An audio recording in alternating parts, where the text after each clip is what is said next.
জনগণের উপর চালানো সব নৃশংসতার যথাযথ নথি না থাকলে সত্য আড়াল হয়ে ন্যায় বিচার নিশ্চিত করা কঠিন হয়ে যাবে, এমন মন্তব্য করেছেন প্রধান উপদেষ্টা অধ্যাপক মোহাম্মদ ইউনূস রোববার রাষ্ট্রীয় অতিথি ভবন যমুনায় জাতিসংঘের আবাসিক সমন্বয়ক গোয়েন লুইসের সাথে সাক্ষাতের সময় তিনি এই মন্তব্য করেন।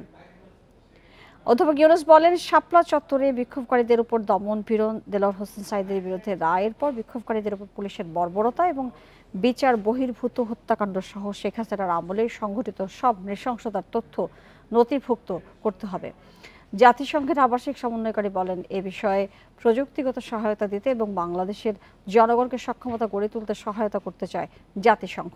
এ সময় জুলাই গণহত্যা এবং নৃশংসতা নিয়ে তদন্ত প্রতিবেদনের জন্য জাতিসংঘকে ধন্যবাদ জানান প্রধান উপদেষ্টা। লুইস জানান, 5 মার্চ জাতিসংঘ মানবাধিকার কাউন্সিলের 55তম অধিবেশনে এই রিপোর্ট পেশ করা হবে।